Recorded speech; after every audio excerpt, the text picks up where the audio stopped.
मित्रों, स्वागत है आपका हमारे चैनल भगवड गीता वाईटी पर, जहां हम भगवान श्री कृष्ण के दिव्य उपदेशों को न सिर्फ सुनते हैं, बल्कि उन्हें अपने जीवन में उतारने की कोशिश करते हैं। आज हम गीता के दूसरे अध्याय के 54वें श्लोक पर चर्चा करने जा रहे हैं। यह श्लोक बेहद महत्वपूर्ण है, क्योंकि यहाँ पहली बार अर्जुन एक ऐसा प्रश्न पूछते हैं जो केवल ज्ञान के लिए नहीं, बल्कि आत्मा की गहराई को समझने के लिए है। श्लोक है: अर्जुन उवाच स्थित प्रज्ञस्य का भाषा समाधिस्थस्य केशव स्थित धीह किम प्रभाषेत किमासीत व्रजेत किम। अब सबसे पहले इस श्लोक का शब्द दर शब्द अर्थ समझते हैं। अर्जुन उवाच, अर्जुन बोले, स्थित प्रज्ञस्य, जिसकी बुद्धि स्थिर है, जो पूर्ण ज्ञान में स्थित है। का भाषा, उसकी क्या पहचान है, वह कैसा दिखाई देता है, उसकी वाणी कैसी होती है। समाधिस्थस्य, जो ध्यान में स्थित है, जिसने आत्मा की स्थिरता को प्राप्त कर लिया है। केशव, हे केशव, हे श्री कृष्ण, स्थित धी, जिसकी बुद्धि सदा स्थिर है। किम प्रभाषेत, वह कैसे बोलता है। किम आसीत, वह कैसे बैठता है। व्रजेत किम, और वह कैसे चलता फिरता है। अब जरा सोचिए, अर्जुन का यह प्रश्न केवल एक जिज्ञासा नहीं है, बल्कि आत्मज्ञान की खोज का आरंभ है।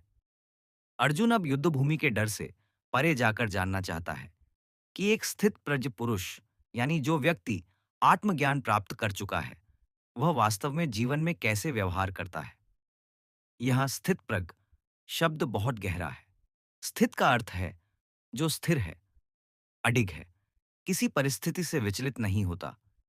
और प्रज्ञ का अर्थ है जिसकी बुद्धि परम सत्य में स्थिर है, जो जानता है कि आत्मा अविनाशी है, जो सुख दुख से ऊपर उठ चुका है। इसका मतलब, स्थित प्रज्ञ व्यक्ति वह है जिसकी बुद्धि, भावना और कर्म तीनों संतुलन में है। अब अर्जुन जानना चाहता है कि ऐसा व्यक्ति दिखता कैसा है। क्या वह बोलता नहीं? क्या वह सिर्फ ध्यान में बैठा रहता है? क्या वह दुनिया से अलग हो जाता है? या फिर वह सबके बीच रहकर भी शांति से जीता है? यह प्रश्न बहुत सूक्ष्म है, क्योंकि अर्जुन यह समझना चाहता है कि अगर आत्मा अविनाशी है, अगर सच्चा योगी भीतर से शांत है, तो फिर वह व्यवहार में कैसे होगा? उसकी वाणी में कैसा भाव होगा? क्या वह बोलते समय किसी पर क्रोध नहीं करेगा? क्या वह दुख में रोएगा नहीं? क्या वह हंसेगा नहीं? भगवान श्री कृष्ण जानते थे कि यह प्रश्न सिर्फ अर्जुन का नहीं, हर इंसान का है, क्योंकि हम सब किसी न किसी रूप में यह जानना चाहते हैं। संतुलित व्यक्ति कौन होता है? वो इंसान जो किसी भी परिस्थिति में शांत रह सकता है। वो वास्तव में क्या करता है, क्या सोचता है और क्या अनुभव करता है? अगर आप ध्यान दें, तो अर्जुन के प्रश्न के 4 हिस्से हैं। पहला, स्थित प्रज्ञ व्यक्ति की भाषा क्या है, यानी उसकी पहचान, उसका आचरण कैसा है। दूसरा, वह कैसे बोलता है, उसके शब्दों में कैसा भाव होता है। तीसरा, वह कैसे बैठता है, यानी उसका मन कैसा रहता है जब वह किसी काम में नहीं है। और चौथा, वह कैसे चलता है, यानी जब वह कार्य करता है, जब वह जीवन में सक्रिय होता है, तो उसका आचरण कैसा होता है। यह चारों प्रश्न मानव जीवन के 4 पहलू दर्शाते हैं: विचार, वाणी, व्यवहार और कर्म। अर्जुन यह सब समझना चाहता है, क्योंकि उसे अभी तक लगता है कि योग का अर्थ केवल ध्यान या संन्यास है। लेकिन भगवान श्री कृष्ण जल्द ही उसे समझाएंगे कि सच्चा योग जीवन से भागना नहीं है, बल्कि जीवन में रहते हुए भी स्थिर बने रहना है। अगर हम इसे अपने जीवन में देखें, तो यही प्रश्न हमारे भीतर भी उठता है। जब हम किसी संत को देखते हैं, किसी ज्ञानी को सुनते हैं, तो हम सोचते हैं, ये लोग इतने शांत कैसे रहते हैं? इतनी विपरीत परिस्थितियों में भी ये विचलित क्यों नहीं होते?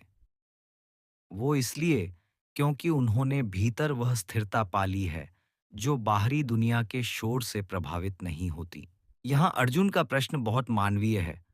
हर इंसान चाहता है कि वह भी उस अवस्था को प्राप्त करे जहाँ मन न डगमगाए, बुद्धि न डरे और आत्मा सदा शांति में रहे।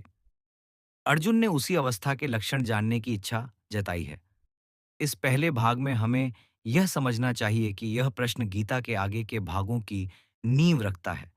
अब जो उत्तर भगवान श्री कृष्ण देंगे, वही स्थित प्रज्ञा की परिभाषा बनेगी। वही ज्ञान है जो हमें सिखाएगा कि हम अपनी अस्थिरता को कैसे स्थिरता में बदल सकते हैं, अपनी चिंता को शांति में और अपने भय को आत्मविश्वास में कैसे परिवर्तित कर सकते हैं। यही इस श्लोक की सुंदरता है। अर्जुन का यह प्रश्न केवल भगवान से नहीं, बल्कि हर इंसान के भीतर के उस हिस्से से है, जो अब जागना चाहता है, जो पूछना चाहता है, मुझे भी वह स्थिति कैसे मिले जहां मन कभी न डरे।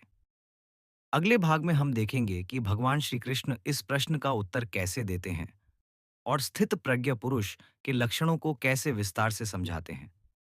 अगर आपको यह व्याख्या पसंद आई हो, तो वीडियो को लाइक करें, चैनल भगवद गीता यूटी को सब्सक्राइब करें, ताकि आप अगले भाग में भगवान श्री कृष्ण के दिव्य उत्तर को गहराई से समझ सकें।